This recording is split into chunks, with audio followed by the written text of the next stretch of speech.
Hello, this is me Ganesh. I am from Nepal, but अहिले बेलारुसमा काम गरिरहेको छु। बेलारुसको मसरुम प्रोडक्सन क्षेत्रमा।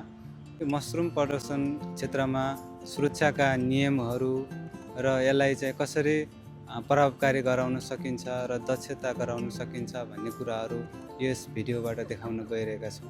गाइज हामी चाहिँ नेपालीहरू मसरुम कम्पनीमा आइसकेपछि हामी चाहिँ रेखा लगाएको बाटोमा मात्रै हामी हिँड्न सक्छौँ र रेखा लगाएको बाटोभन्दा वरपर दायाँ बायाँ चाहिँ हामी जान हुँदैन। यो चाहिँ यो मसरुम कम्पनीको नियम हो र कम्पनीभित्र हामी बाँधेर काम गर्नुपर्छ।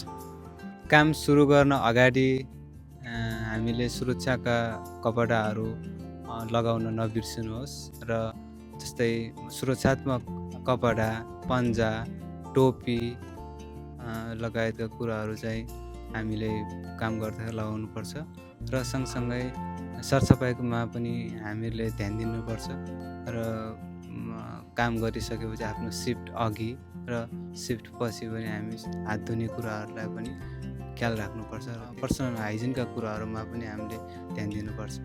आफ्ना उपकरणहरू काम गर्नु अगाडि एकचोटि चेक गर्नुहोस् र यदि कुनै पनि उपकरणहरू त्रुटिपूर्ण छ भने त्यो चाहिँ हजुरहरूले प्रयोग नगर्नुहोस्।